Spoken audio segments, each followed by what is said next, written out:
اذ قال لأبیہ وقومہ ما تعبدون، حضرت ابراہیم نے پوچھا اے میری قوم، اے ساری قوم، سب کو اکٹھا کر کے فرمایا یہ بتاؤ تم کسے پوجتے ہو؟ ما تعبدون، فرمایا کیا تم کیا پوجتے ہو، کسے پوجتے ہو؟ جناب ابراہیم نے ساری قوم کو اکٹھا کر کے خطبہ دیا، بیان فرمایا، فرمایا اذ قال لأبیہ وقومہ ما تعبدون، فرمایا اے میری قوم تم کسے پوجتے ہو؟ سب نے کہا قالوا نعبد اصناما فنظل لها عاکفین، ہم بتوں کی پوجا کرتے ہیں۔ جناب ابراہیم کو بڑی تکلیف ہوئی، رنج ہوا۔ جناب ابراہیم نے فرمایا قال هل یسمعونکم اذ تدعون، فرمایا جب تم انہیں بلاتے ہو تو یہ جواب دیتے ہیں؟ دیکھیں توکل، دیکھیں اللہ کی ذات پہ، ساری قوم کو اکٹھا کر کے جناب ابراہیم ایک بات کر رہے ہیں۔ قوم نے کہا ہم بتوں کی پوجا کرتے ہیں۔ جناب ابراہیم انہیں پوچھ رہے ہیں جنہیں تم پوچھتے ہو کیا وہ تمہاری سنتے ہیں؟ او ینفعونکم او یضرونا، فرمایا کیا تمہیں یہ نفع دیتے ہیں یا تمہیں کوئی نقصان پہنچا سکتے ہیں؟ قالوا بل وجدنا آباءنا کذالک یفعلون، انہوں نے کہا قالو، یہ سب بولے کہ ہم نے اپنے باپ دادا کو اسی طرح پایا، بولے بلکہ ہم نے اپنے باپ دادا کو ایسا ہی کرتے پایا، وہ بھی انہی کی پوجا کرتے رہے، اس لیے ہم کر رہے ہیں۔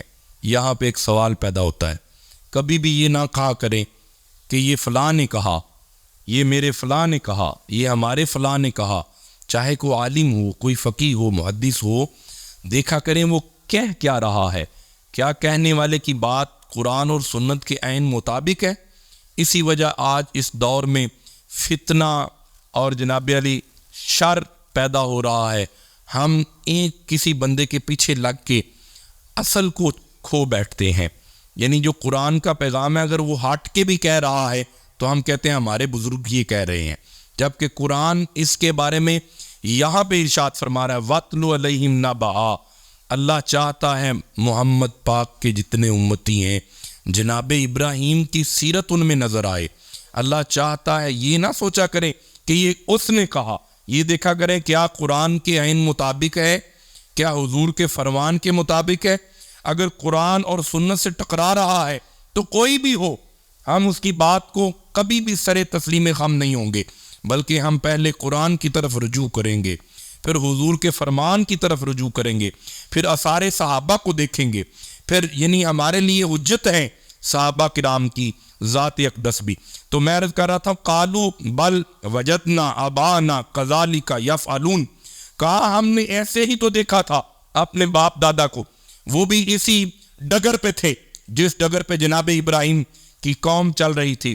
جناب ابراہیم نے فرمایا قال افرأیتم ما کنتم تعبدون، فرمایا تو کیا تم دیکھتے ہو جنہیں پوجتے ہو؟ فرمایا ان کی اوقات دیکھتے ہو، انہیں دیکھتے ہو جنہیں تم پوجتے ہو؟